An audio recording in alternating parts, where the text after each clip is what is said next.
Metacognition and effective teaching and learning. Today we're going to be looking at what metacognition is and how it can help your teaching and hence bring about effective student learning. Firstly, let me ask you this. Do you have a plan? How do you plan on remembering what our podcast is teaching you today? Take a few seconds to jot down some of your ideas.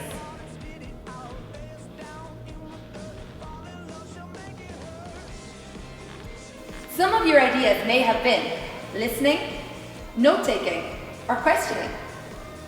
This is your idea of metacognition, or knowing how to learn. Today, we are going to teach you more about these strategies and how you can use them in effective teaching and student learning.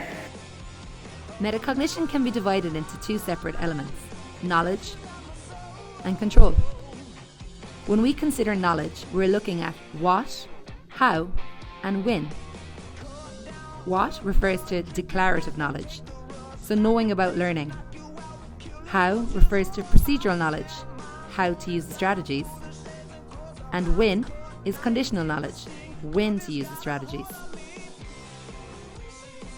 Second element is control. This encompasses planning, monitoring, and evaluation. We will go on to discuss this later. Is it possible to teach these elements of metacognition? Yes, absolutely. It's possible to teach both yourself, so you can be an effective teacher, and to teach students, so they can learn effectively, becoming self-regulated learners. Not only is it possible, but it is also imperative to teach these things. As Einstein once said, if you judge a fish on its ability to climb a tree, it will spend its whole life believing that it is stupid. So students must be aware of the best ways to learn in order to succeed. This applies to you too as a teacher. So now we're going to look at the teacher and learning strategies of metacognition. Group 1, peer instruction and evaluation. Group 2, we have resourcing, note-taking and concept mapping. And in Group 3, we have planning, monitoring and grouping. Okay, so now we need to know the strategies of metacognition. These include peer instruction, evaluation, resourcing, note-taking, concept mapping, planning, monitoring and grouping. So now we're going to use a PE study to help get metacognition across to you. So now we're going to look at a PE specific study.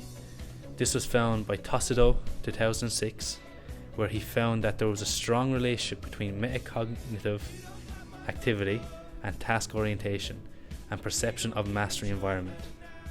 This, in other words, meant that he found that there was a positive relationship between metacognition and skills within the physical education setting. We are now going to show you how this is put into practice within a PE specific setting. Through the strategies of peer instruction and evaluation, we will use pair work within basketball. So now we're going to go look at peer instruction and evaluation with the aid of our learners, Avril and Paula. Avril is a beginner basketball player, while Paula has some experience in this area. As you can see, we have Avril lining up to take a free throw. Paula is going to use peer instruction and evaluation to help Avril improve her throw. From the clip provided, we see that Avril's foot placement is not right, her knees are not correct, and also her hands and elbows are out of place. Through peer instruction, Paula will now help improve Avril's free throw. So now we're going to look at Paula helping Avril improve her free throw. First of all, Paula is going to look at her foot placement and getting that correct. We will then move on to the knees to help improve the learner, get a strong base for the free throw. And finally, they will work on the arm and hand placement. Very good. Now we're going to look at block 2 within the learning strategies. These include resourcing, note-taking and concept mapping. Within the physical education junior certificate framework, portfolio is a recommended part of the program, which is worth 50%. Through this, metacognition can take place as we're learning 3 of the strategies as previously mentioned. The final block of the strategies include planning, monitoring and grouping. These will be performed within the physical education junior certificate framework through portfolio and also by the learners working in pairs. When we consider these learning strategies, we must also consider differentiation and adaptations for our learners' needs.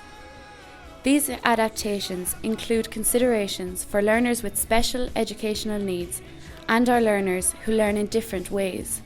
These include theorist learners, innovative learners, humanitarian learners, and emotional learners.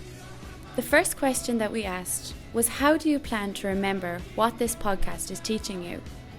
And you may have suggested strategies like listening, questioning, and note-taking.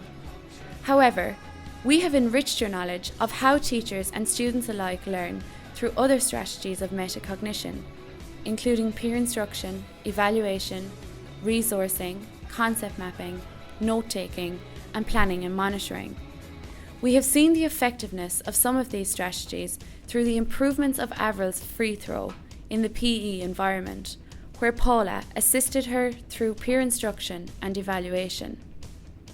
In order to achieve effective metacognition and achieve self-regulated learning, the following cycle should be implemented.